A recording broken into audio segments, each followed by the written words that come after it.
Hello सबको बहुत बहुत स्वागत। मैं लेके आया हूँ एक और आपके लिए नागिन 6 और खतरों के खिलाड़ी की धमाकेदार अपडेट। मेरे चैनल में बहुत बहुत स्वागत है। चलिए अब शुरू करते हैं अपडेट। जैसा हमने देखा था लास्ट वीक, दोनों के बीच जंग छिड़ जाती।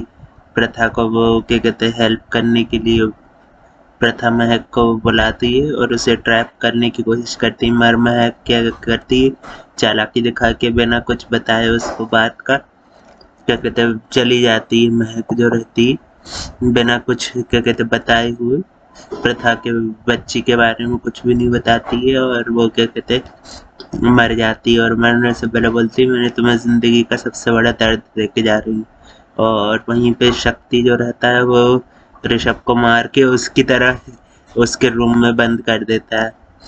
मतलब डेथ नहीं होती ऋषभ की, वो उसे बेहोश करके उसकी जगह वो ले लेता है। वो अपने क्या कहते गलत इरादों में कोशिश करता रहता है कि कामयाब होने की, मगर क्या कहते हैं शक्ति जो है वो नहीं नहीं हो पाता अपने इरादों में कामयाब। और क्या कहते हैं ऋषभ को भी टॉर्चर करता है, उसको भी कुछ ना कुछ ऐसे टॉर्चर बोलता रहता है, उसको टॉर्चर करने की कोशिश करता है जैसे वो खुद हुआ है कि किसी का प्यार नहीं मिला, मैं भी ऋषभ से सब कुछ इसका छीन लूंगा, ऐसा बोलता है शक्ति जो रहता है।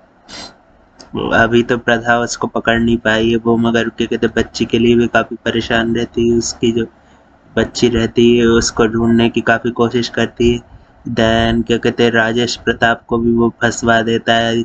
शक्ति जो रहता है दिव्या का खून कर देता है, क्योंकि वो उसकी बात सुन लेती है कि दो इंसान है, ऋषभ और ये शक्ति क्या कहते दोनों अलग अलग हैं। तो वो भी क्या कहते कोमा में होती है, उसकी भी डेथ नहीं होती, वो भी कोमा में चली गई रहती। और राजेश प्रताप को की जो आंटी रहती वो उसे कातिल समझ बैठती है सबका, कि इसने बहन को भी मार दिया, इसने पत्नी का भी कंकाल क्या कहते कहीं से आ जाता है जिसमें उसका मंगलसूत्र रहता है। तो सब कुल मिला के सब चीज़ें राजेश प्रताप के खिलाफ हो जाती हैं। वो बताना भी चाहता है मगर क्या कहते प्रथा भी उसका यकीन नहीं करती है, अटैक अटैक कर देती, क्योंकि वो जैसा देखती है उसी पर यकीन करती है। देन क्या कहते प्रथा की आंटी जो रहती हैं उनको भी जो बोलते हैं कि होटल में जाके रहेंगी, तो वो उन्हें अपने घर में रहने का ऑफर करती है प्रथा। इस हफ्ते 2 घंटे का एक एपिसोड था और एक अपना 1 आवर का था, जैसे अपना रहते ही। और फिर से प्रथा की जो आंटी रहती है वो उसे क्या कहते हैं काफ़ी कुछ कहानी बताती है कि कैसे महक ने क्या कहते बच्ची को गायब किया। किस तरह से वो क्या कहते बुर्खा पहन के क्या कहते आती है और ये क्या शुरू में एनजीओ में जुड़ी रहती हैं। इसकी जो राजेश प्रताप की आंटी जो रहती हैं वो एनजीओ के साथ जुड़ी रहती हैं। प्रथा भी उन्हें अपने घर में रहने का ऑफर करती है, माँ के संबंध कर बोल के वो उन्हें घर में रहने का ऑफर करती है। देन वो एनजीओ से जुड़ी रहती हैं।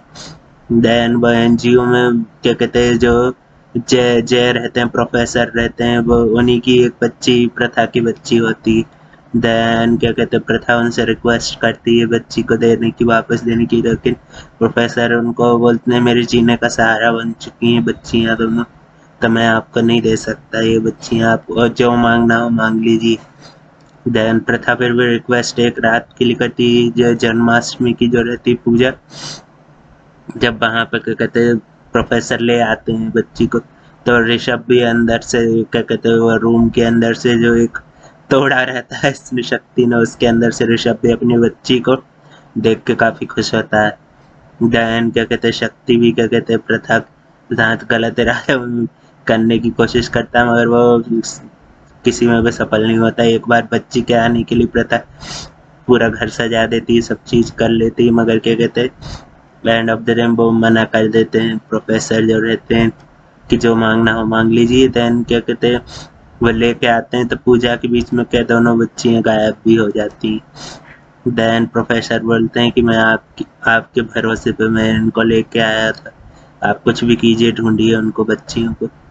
और क्या कहते प्रथा भी उसको एक क्लू मिल जाता है, और साथ ही में जो उनकी घर में काम करने वाली मेड रहती है वो भी क्या कहते फूलों की टोकनी में दोनों बच्चियों को ले जाती है। और साथ ही में ये दोनों बच्चियां क्या कहते हैं एक दूसरे को पूरा भी करती हैं, एक बच्ची के कारण हमेशा दूसरी बच्ची की जान भी बचाती हैं। जैसे एक बार जो उनकी केयर टेकर रहती है वो बाहर रहती है। तो फिर क्या कहते हैं, जो प्रथा की बच्ची कृष्णा रहती है उसके कारण दूसरी बच्ची की जान भी बच जाती, उसकी रक्षा करने नागराज भी वहाँ पे प्रकट हो जाते हैं। तो वो भी शक्तियों से भरी बच्ची है मेरे ख्याल से, और दोनों बच्चियां मेरे ख्याल से अब साथ में रहेंगी। और प्रथा मेरे ख्याल से नेक्स्ट वीक उनको देखते हैं ढूंढ पाती है कि नहीं। और भी और भी बहुत सारे ट्विस्ट एंड टर्न ओपन होने वाले। और क्या कहते हैं, एक और सवाल पूछती है प्रथा, क्या कहते हैं, क्योंकि क्या कहते हैं ये जो इसने मारा था ना, उसकी सीमा की माँ ने जो मारा रहता है उसकी नानी को, वो क्यों मारा, उसके बारे में भी शायद स्टोरी होगी, वो भी रिवील होगी। और मेरे ख्याल से अब टाइमिंग भी थोड़ा चेंज हो जाएगा नागिन 6 का। और भी अपडेट के लिए चैनल को लाइक कमेंट शेयर सब्सक्राइब कर देना। देखते हैं प्रथा कैसे ढूंढती है, कैसे सब कुछ करती है, और कैसे क्या कहते रियूनियन कैसे होता है, सब चीज़ें कैसे सॉल्व करती है। और आपको बता दो महक भी मर चुकी है, उसकी भी करतूतें सब बताती है। उर्वशी भी मारने की कोशिश करती है उसको, बच्ची को जब लेके जाते हैं ना, मैं दोनों में से कोई भी इसको मार नहीं पाती। महक बोलती मैं इसको झेल नहीं पाऊंगी, तो वो उससे फिर इसलिए एनजीओ में ले जाती है। और क्या कहते हैं, काफ़ी काफ़ी ज़्यादा अच्छा रहा ये एपिसोड भी। और पीयर फैक्टर में बता दूं, फैजल शेख जो है वो एलिमिनेट हो चुके हैं। इस वीक ब्लॉकबस्टर स्टंट का वीक था, काफ़ी मज़ा आया, सबने ब्लॉकबस्टर स्टंट की। ठीक है, निशांत और फैजल थे उसमें एलिमिनेशन स्टंट में। चलो ठीक है, साइनिंग ऑफ, मिलते हैं नेक्स्ट वीक।